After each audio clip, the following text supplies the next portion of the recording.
আপনারা শুনছেন মৌসুম, লিখেছেন শামসুদ্দিন আবুল কালাম। গল্পটি পাঠে আছি আমি কাজী মুগ্ধ মৌসুম। একটানা খররজ্জে ক্ষেত মাঠ ফেটে চৌচির হয়ে গিয়েছিল। চৈত্র মাস শেষ হয়ে গেল, তবুও এক ফোঁটা জল নেই। এখনো দক্ষিণা হাওয়া কৃষ্ণচূড়ার ডালে ডালে মৃদু বর্বর তুলে ছিড়ছিড়িয়ে বয়, উদ্দাম হয়ে মৌসুমী সংবাদ আনে না। সময় সময় এমনও হয় যে নারকেল গাছের পাতাটি পর্যন্ত নড়ে না। পত্রঝরা গাছগুলির দিকে তাকিয়ে মনে হয়, এত তীব্র রৌদ্রে পুড়ে পুড়ে হঠাৎ বুঝি তার শুকনো ডালে আগুন ধরে যাবে। প্রকৃতির এই রুক্ষতা নবাগত দ্বারিকানাথ দত্ত চৌধুরীর মেয়ে অনসুয়ার শহরে প্রাণ উদাসীন করে তোলে। সে প্রেরণা পায় বটে রবি ঠাকুরের গান গাইবার, কিন্তু চাষিদের মুখ ক্রমান্বয়ে আমসে হয়ে আসে। তাদের ঘরে ঘরে মনে মনে নামে দুর্ভাবনার অন্ধকার। শুরু হয় জলের জন্য কত রকম কান্নাকাটি। ধুমধাম করে এই সেদিন নীল পুজো করেছে, এবার মানে পীরের দরগায় শিরনি। জনে জনে মানত করে বাড়ি বাড়ি কীর্তন দেয়, এমনকি মৌলবি ডেকে দল বেঁধে শুকনো খেতে নেমে মিলাদও পড়ে। কিন্তু কোথায় দেয়ার গুড়গুড় ডাক! দেখে দেখে অনসুয়ার তো আর হাসি থামে না। অমনি করে বুঝি জল নামাবে? তাহলে আর মেঘমাল্লার রাগ তৈরি হয়েছিল কেন?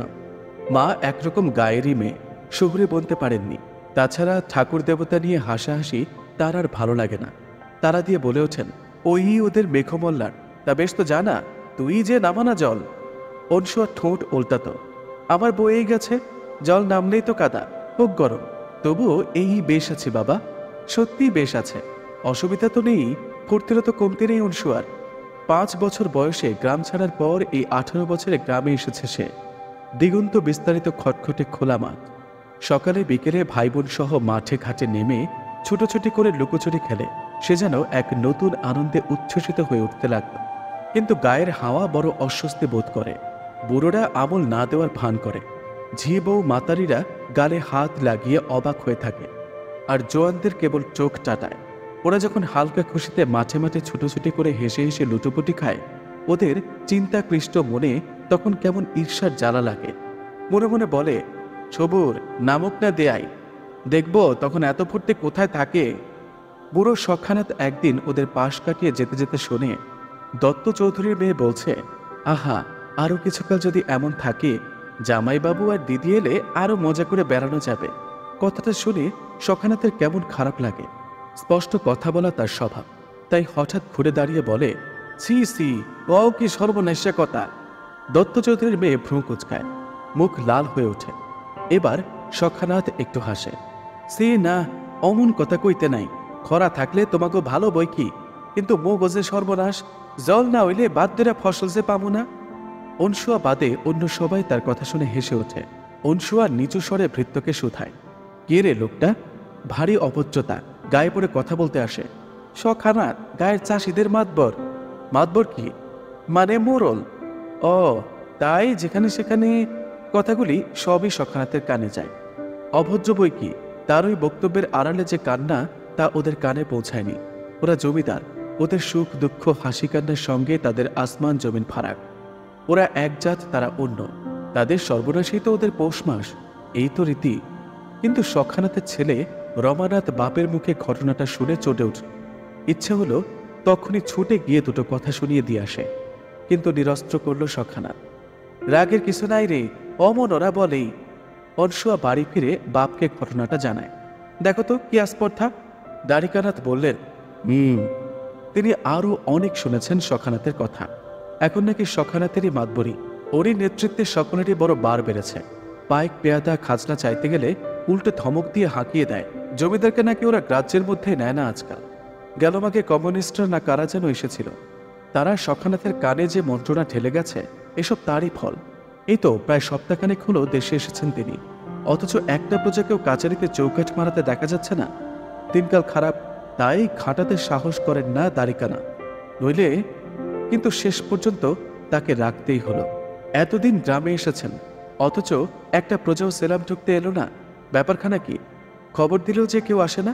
মেয়ের বিয়ে ঠিক করেছেন এই জ্যৈষ্ঠে, এখন কত লোকজন জোগাড় দরকার, তাই সখানাতকে খবর পাঠিয়েছিলেন।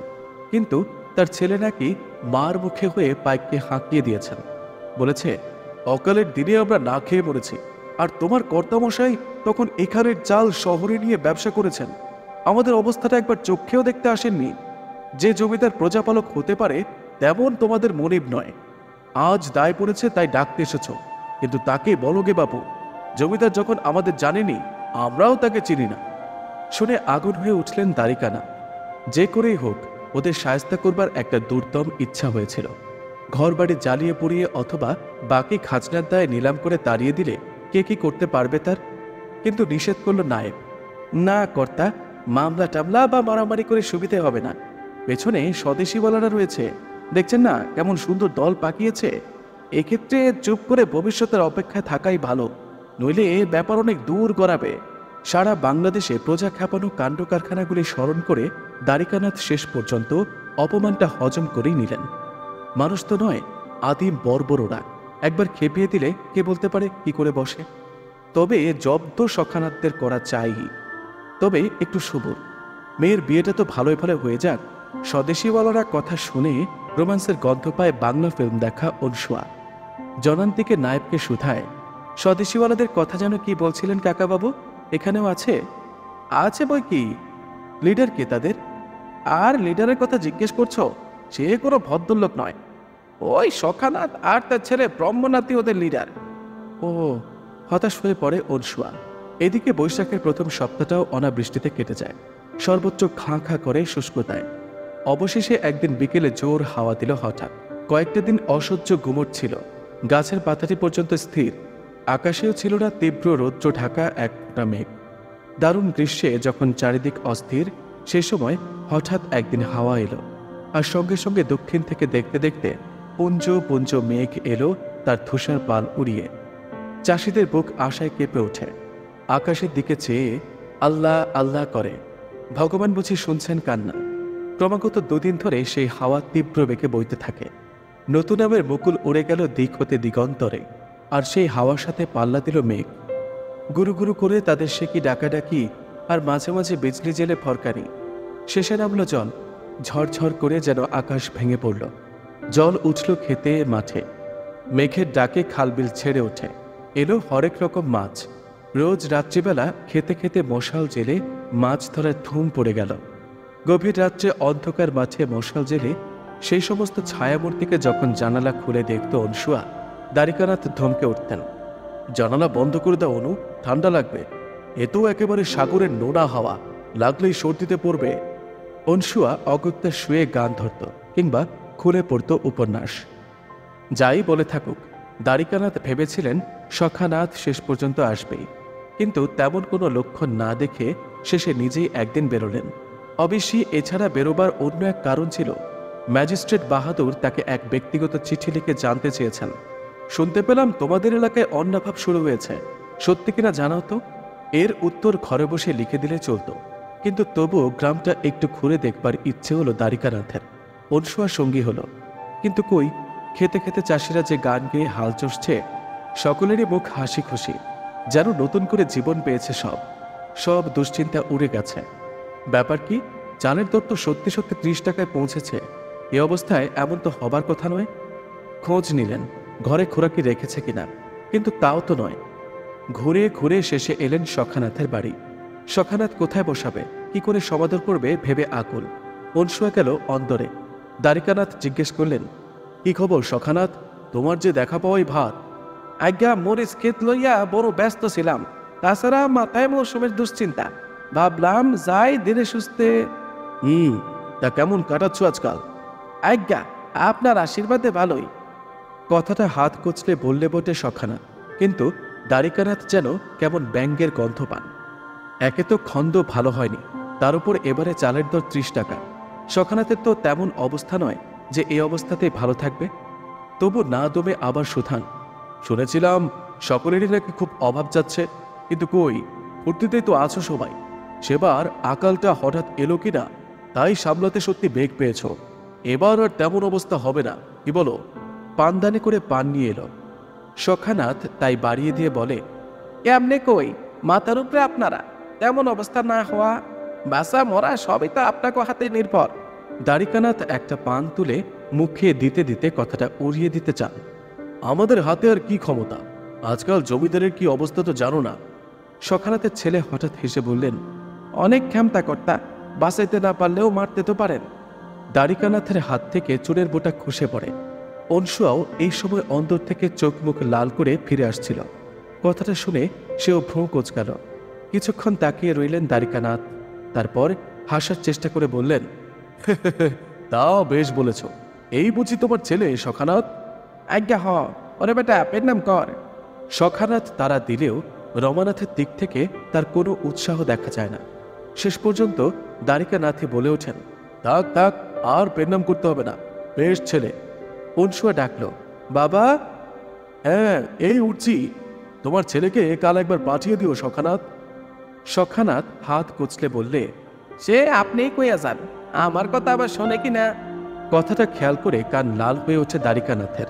তবুও ফিরে দাঁড়িয়ে সখানাথের ছেলের উদ্দেশ্যে মিষ্টি করে হাসার চেষ্টা করেন।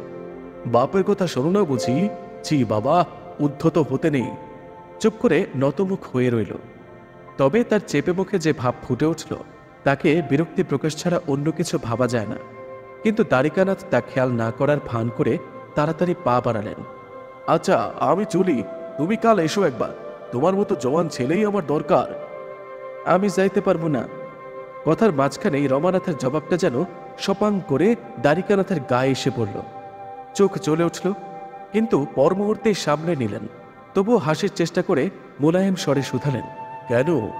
বাড়িতে কাজ আছে। আবার সেই চাবুকের মতো জবাব, যেমন সংক্ষিপ্ত তেমনই দৃঢ়। গোয়ারের মতো মাটির দিকে তাকিয়ে আছে। হারামজাদা, আদব করে বল। সখানাথ তাড়া দিয়ে ওঠে। অনসুয়ার চোখ তখন আগুন। ঘৃণায় মুখ ফিরিয়ে হাত ধরে ঝাঁকুনি দিল দ্বারিকানাথের। বাবা বলছে কাজ আছে, তবুও ওর মতো লোককে তোমার কি এমন দরকার পড়ল? এইবার রমানাথ বাঁকা চোখে একটু চাইলে তার দিকে। অনসুয়া দেখলে তার মুখ যেমন তৃপ্তিতে কঠিন, তেমনি ব্যঙ্গ ভরা। হাত ধরে এবার যেন সে টেনে নিয়ে যেতে চাইল দ্বারিকানাথকে। কিন্তু আশ্চর্য, দ্বারিকানাথের সামনে নেবার শক্তি, প্রচণ্ড প্রতাপ, পূর্বপুরুষদের ঐতিহ্য বহ রক্ত গরম হয়ে উঠলেও, ও তাহলে থাক, তাহলে থাক। বলতে বলতে আবার তিনি বললেন, তাহলে তুমি যেও সখানাথ। যাব। একটু নরম সুরে সম্মতি কবুল করে পিছু পিছু যেতে লাগলো সখানাথ। মুখে ছিল অজস্র প্যাঁচান। অনসুয়া বা দ্বারিকানাথ কেউ সেদিকে কান দিল না। অথচ এবার খাঁটি কথাই বলছিল সখানাথ। চারদিকের অবস্থা সত্যি খারাপ। ঘরে কেউই ধান চাল রাখেনি। কেমন করে বুঝবে যে এবারও এমনই বাজার চড়বে? এখন কি করে যে দুমুঠো জুটবে সে ভাবনায় সবাই অস্থির। বাইরে এ আনন্দ তো নতুন মৌসুম পাওয়ার। আচ্ছা, সেবার শুনলাম বর্মা শত্রুদের হাতে যাওয়ায় চালের দাম বেড়েছিল, কিন্তু এবার? হঠাৎ দ্বারিকানাথকে ঘুরে দাঁড়াতে দেখে কথা থেমে গেল সখানাথের। আচ্ছা সখানাথ, এত ঔদ্ধত্য তোমরা কোথায় পেলে বলো তো? ভাবছো বুঝি আমি এর প্রতিকার জানি নে? সে কি কথা কর্তা, ও তত্ত্ব কই? ও, ছেলেটার কথা কইতে আছেন বুঝি? ও, ওটা বরাবরই একটু ওইরকম। তা ওর কথা ধরেন না আপনি কর্তা, ওর হইয়া আমি মাপ চাই। আবার কথা কাটাকাটির উপক্রম দেখে অনসুয়া ডাকে, বাবা এই অবজ্ঞগুলোর সঙ্গে তবু তুমি কথা না বলে পারবে না? সখানাথ হঠাৎ কঠিন হয়ে দাঁড়ালো। দ্বারিকানাথ একটু নরম হয়ে বললেন, না না, তোমার মাপ চাইবার কিছু নেই সখানাথ। মাপ আমি করবই যদি ও কাল আমার ওখানে আসে। তা তোমার ও ছেলেকে একটু বলে দিও সখানাথ। সে তো জানোই, কথা না মানার দরুন ওর ঠাকুরদাকে কাঁধের চাদর দিয়ে 1 মাস আমার বাসায় জুতো মুছে দিতে হয়েছিল। হয়তো ও তা জানে না। বাঁকা বিদ্রুপে সখানাথের চোখ বুঝি বা মুহূর্তের জন্য জ্বলে উঠল। খুব জানে কর্তা, সেই অপমান ভুলতে না পাইলেই তো আপনি গোপর ওর যত ঘেন না। এবার আর আত্মসংবরণ করতে না পেরে হঠাৎ হনহন করে এগিয়ে গেলেন দ্বারিকানাথ। সখানাথ চোখ তুলে তাকালো আকাশের দিকে। মেঘে মেঘে ছেয়ে গেছে চতুর্দিক। বেগবন্ত হাওয়ায় দূর সমুদ্র গান। অগ্নিবরণ কৃষ্ণচূড়া ধূসর আকাশের গায়ে যেন আরও রক্তলাল। সখানাথ তৃপ্ত হয়ে চোখ বুঝল। আরো তীব্র মৌসুম এনে দাও ভগবান শোষণ শুষ্ক পৃথিবীতে। আমাদের তৈরি খেতে আরো জাগুক নবজীবন তেজা অঙ্কুর। দ্বারিকানাথ হন হন করে হাঁটছিলেন। পেছনে অনসুয়া, নাকে তার ফোঁসানি। কেন অপমানিত হতে গেলে বাবা? তোকেও বলেছে নাকি কিছু? বলেনি, কমিউনিস্টদের শেখানো কথা। বলে কিনা তুমি চোরা কারবারি, 50 সনে মানুষের জান নিয়ে ছিনিমিনি খেলেছ। আচ্ছা দাঁড়া, মজা দেখাচ্ছি। দেহের মধ্যে উষ্ণ রক্ত যেন টকবক করে ফুটতে থাকে। এই গ্রামের দণ্ডমুণ্ড বিধাতাদেরই বংশধর দ্বারিকানাথ দত্ত চৌধুরী যা হুকুম দিয়েছেন, বিনা বাক্য ব্যয়ে সব প্রজা তাই পালন করে ধন্য হয়েছে। এই দেখে এসেছেন এতদিন। তার সামনে দাঁড়িয়ে কথা দূরের কথা, তাকাতেও ভয় পেত। হঠাৎ সে নিয়ম ভাঙার সাহস কারা জুগিয়েছে তা বুঝতে কষ্ট হয় না। তাই ধীরে ধীরে দ্বারিকানাথের মনের ক্রোধটা বেশিরভাগ তাদেরই ওপর গিয়ে বর্তায়। দাঁড়া, খুঁজে বার করি পেছনে কারা আছে। তারপর সকানাথ বললে, কি শুনলে বাবা? মৌসুম পেয়ে নাকি এত ফুর্তি, আর তারই জন্যে ওরা নাকি সবাই একটু বেসামাল। মৌসুম? মনে মনে টুড়ো হেসে ওঠেন দ্বারিকানাথ। মৌসুমে বটে, কিন্তু জাদু, যারা তোমাদের নাচিয়ে দিয়েছে তারা আবার ফাটকে পৌঁছতে গেল বলে সেটুকু ব্যবস্থাও করতে না পারলে এতকাল জজ, ম্যাজিস্ট্রেট, এসপির সঙ্গে খানাপিনা আর খাতির করার মূল্য কি? তারপর দাঁড়াও না, মৌসুম না হয় পেয়েছই, কিন্তু বর্ষা নামার সঙ্গে সঙ্গে আসবে যে আকাল, কোন পুঁজি দিয়ে তাকে ঠেকাবে? আমার স্টক করা চালের দাম তখন চড়চড় করে আরও বেড়ে যাবে। তখন কার দুয়ারে মাথা কটু দেখব না? আমি ম্যাজিস্ট্রেটকে আজই লিখে দেব, কোনো অভাব নেই, ইচ্ছে করতে হবে না তোমার। সবুর, এ ফুর্তি আর কদিনের? আমারও মৌসুম সমাগত। যেতে যেতে আবার জীবনের ওপর দুর্দণ্ড প্রতাপের সেই আগামী দিন কল্পনা করে খুশি হয়ে ওঠেন দ্বারিকানাথ। তারপর যেন অনেক গলার কেমন একটা আওয়াজ শুনে একবার পেছন দিকে তাকান। হাওয়ায় একটা দুরাগত হাসির রোল ভেসে আসছে নাকি